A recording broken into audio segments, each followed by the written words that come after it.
Bom, vamos lá que temos muito assunto pela frente nesta sexta-feira, dia 13 de fevereiro.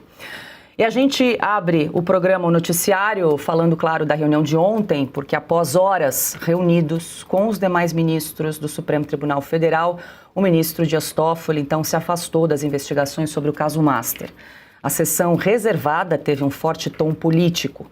Segundo a apuração do Poder 360, dos 10 ministros que participavam, 8 apoiavam a permanência de Toffoli no caso. Apenas Carmen Lúcia e Edson Fachin eram contrários. Sem unanimidade, a reunião se estendeu ao longo da tarde. Teria então partido de Flávio Dino a sugestão de publicar uma nota conjunta de apoio a Dias Toffoli para, em troca, o ministro se afastar do caso. Segundo a reportagem do Poder 360, Dino teria proposto o seguinte na reunião de ontem. Eu já disse para o meu amigo e irmão Dias Toffoli, veja que já tem maioria, mas não vai ser unânime. Mas o ministro Dias Toffoli tem voto para continuar. Eu acho, senhor presidente, aí referindo-se ao presidente do Supremo, Edson Fachin, que o ideal seria resolver isso administrativamente numa nota em que os 10 ministros assinassem, dizendo que apoiam o ministro Dias Toffoli, que não há suspeição nem impedimento. Assim, então, no final da reunião, a Corte divulgou uma nota assinada pelos 10 ministros. Informou que os colegas reconheceram que não caberia suspeição e impedimento dele no caso, mesmo após a revelação de menções a Toffoli e mensagens no celular do banqueiro Daniel Vorcaro. Um trecho da nota oficial publicada na noite de ontem diz o seguinte, abre aspas, expressam neste ato apoio pessoal ao excelentíssimo ministro Dias Toffoli, respeitando a dignidade de sua excelência, bem como a inexistência de suspeição ou impedimento. Anote-se que Sua Excelência atendeu a todos os pedidos formulados pela PF e PGR. Na saída da reunião, a portas fechadas na presidência do STF, Toffoli passou diante dos jornalistas em silêncio. Só respondeu rapidamente quando um repórter perguntou como foi o clima da reunião. Acompanhe o que o ministro respondeu. É a melhor saída, ministro? Você vai sair, ministro? Vai sair do caso, ministro? Por que motivou isso, ministro? Como foi a reunião, ministro? O clima foi bom? Excelente. Dá uma palavrinha, ministro. Tudo bem. O novo relator sorteado na noite de quinta-feira, então será o ministro André Mendonça. Alexandre, já jogo para você comentar esse acordão realizado ontem a portas fechadas. O ministro Dias Toffoli estava resistente ali em abandonar o caso, mas aceitou deixar o escândalo do Master, o caso, em troca do apoio conjunto e unânime dos colegas e ainda exigiu ali que não se falasse, né, que afastasse essa arguição de suspeição. Agora, claro, fica uma dúvida, Alexandre, se estava tudo certo, se não tinha impedimento, se não tinha suspeição, se não tinha incompetência do juiz, para que fazer uma reunião a portas fechadas e transferir o caso, né, redistribuir o caso para um outro ministro, agora o ministro André Mendonça? Fica esse questionamento também sem resposta, porque foi ali uma criação jurídica, uma saída jurídica que foi encontrada, né, pelos ministros depois dessa reunião. Paulo, ainda estou abalado pela imagem que eu acabo de ver, porque eu acompanhei a morte do ministro Menezes Direito, que ensejou a entrada de Dias Toffoli no Supremo. E agora ele sai por um túnel onde está escrito Ministro Menezes Direito. Meu Deus, o destino faz isso. Que ironia, que coincidência, meu Deus do céu. Eu tô abismado aqui. Olha só essa imagem, meu Deus. O significado disso. Por onde ele entrou, ele está saindo. O mundo dá voltas, hein? Teve lá, como eu disse, 20 votos na sabatina, que não considerou o vestibular de passagem, de ter sido reprovado em curso. Meu Eu estou impressionado com essa imagem. Estou impressionado. Né? E aí ele ainda pronuncia unânime. Que unanimidade risível. Os ministros, obviamente, estudaram direito e sabem latim. Ridendo castigat. Só merece riso, né? Porque ficou ridículo essa nota. E pelo que a gente viu, né, alguém gravou, vem mais latim aqui, qui prodest. A quem interessa a gravação?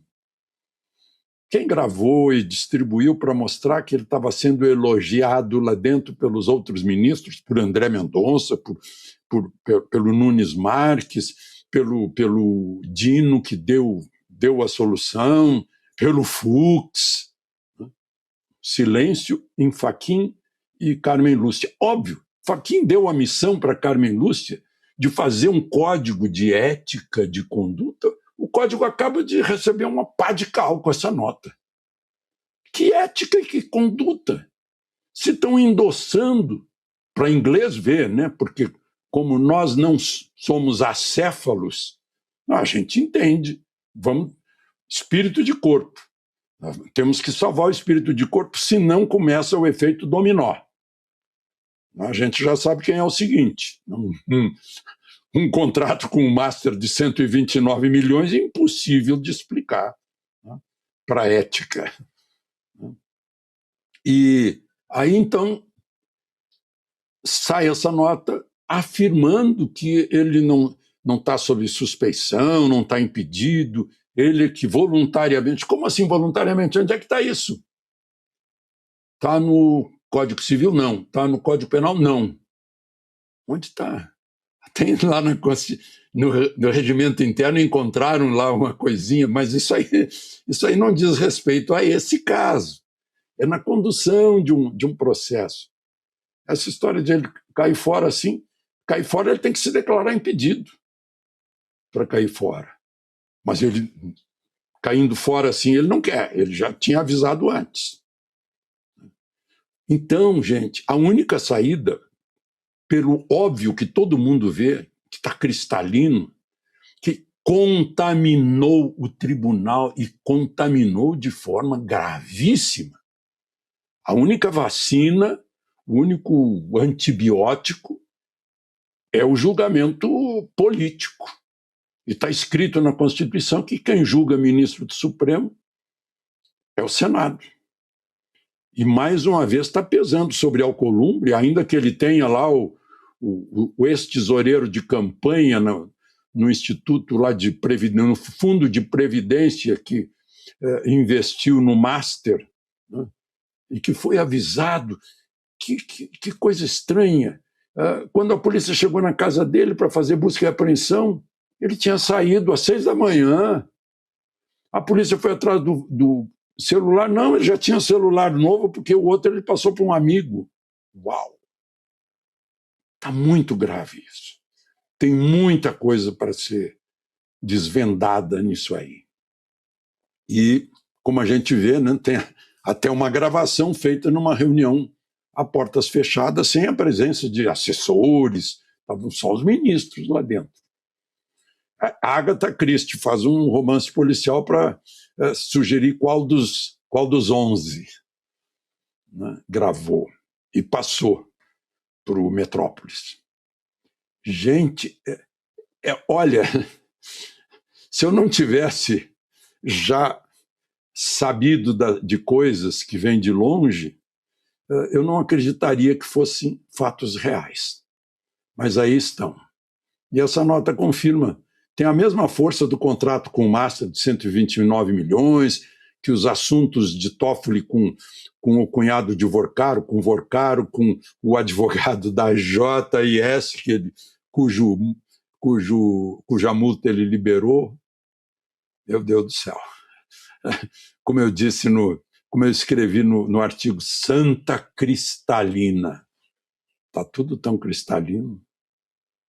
Alexandre, a gente também separou algumas falas dessa conversa, né, dessa reunião secreta ontem entre os ministros, que foi revelada pelo Poder 360, que parece aí a suspeita de que tenha ocorrido ali uma gravação clandestina, e o suspeito é o ministro Dias Toffoli. A gente já vai trazer mais detalhes sobre isso. Agora, Piotto, quero te ouvir também, e o Alexandre chamou atenção para aquela imagem do ministro Dias Toffoli ali caminhando sozinho, né, nesse corredor do ministro Menezes ali, né, como o Alexandre comentava, e agora ele estava sozinho e foi acompanhado pela ministra Carmen Lúcia, colocou ali a mão nas costas dela e foram caminhando ali os dois depois dessa reunião de ontem. A Carmen Lúcia, que foi uma das ministras ali que estava um pouco resistente em simplesmente afastar o ministro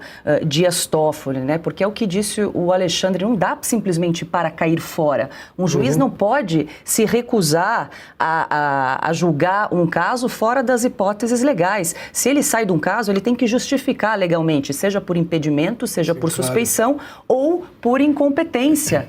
Essa criação jurídica que foi feita ontem não existe na legislação brasileira. E o Supremo precisa dar uma resposta. Ou eles acham que isso vai ser suficiente? Simplesmente tirar das mãos do Toffoli e encaminhar para o ministro André Mendonça? A gente nem sabe se foi via sorteio ou não. Essa é a informação que nós tivemos, mas temos todo o direito de duvidar, haja vista a falta de transparência e publicidade do Supremo nas últimas ocasiões, nos últimos fatos que temos repercutido. Boa noite, Paula. Boa noite, Cauti, Alexandre.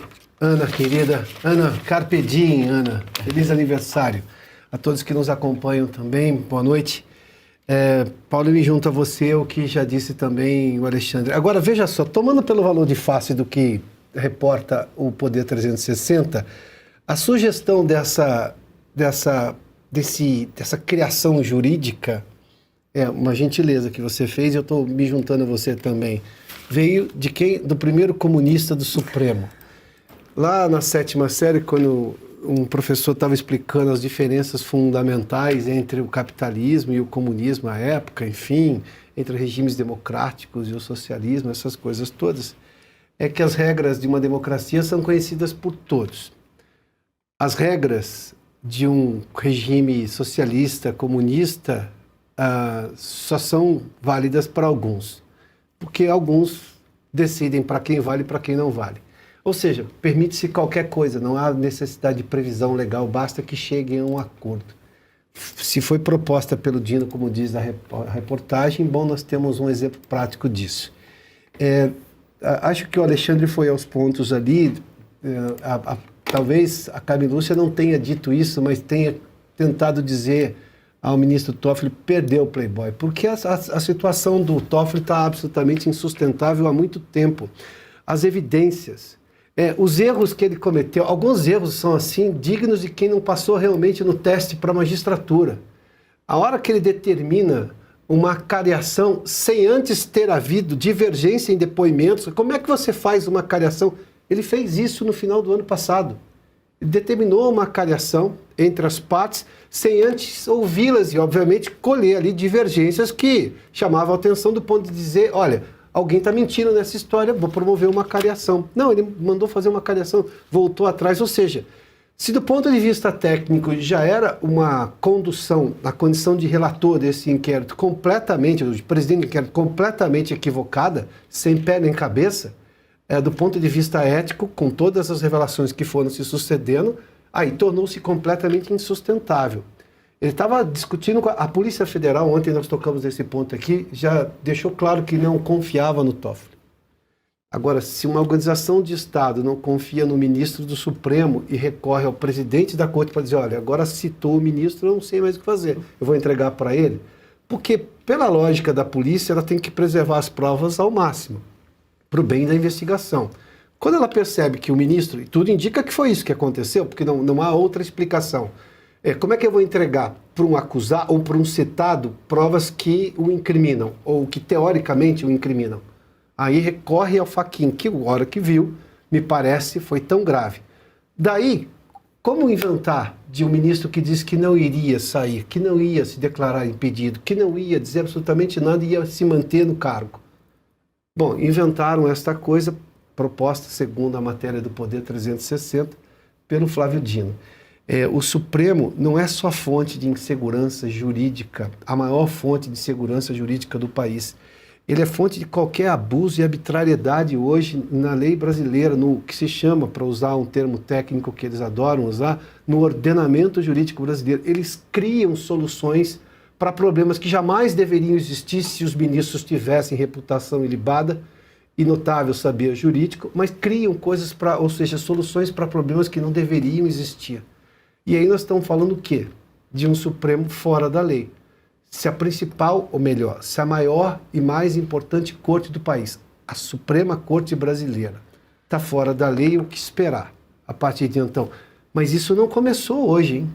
Nós estamos falando de erros graves do Supremo Tribunal Federal desde o malfadado inquérito das fake news, o 4781, lá de 2019, que, olha que coincidência, foi instaurado de ofício, aberto de ofício pelo Toffoli, que era então presidente do Supremo Tribunal Federal à época, e que designou sem sorteio o ministro Alexandre de Moraes para ser o relator. E esse inquérito nunca mais acabou, está aberto até hoje.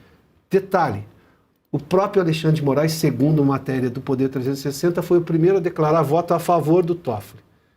Bom, as coincidências são muitas, né? Não são só coincidências.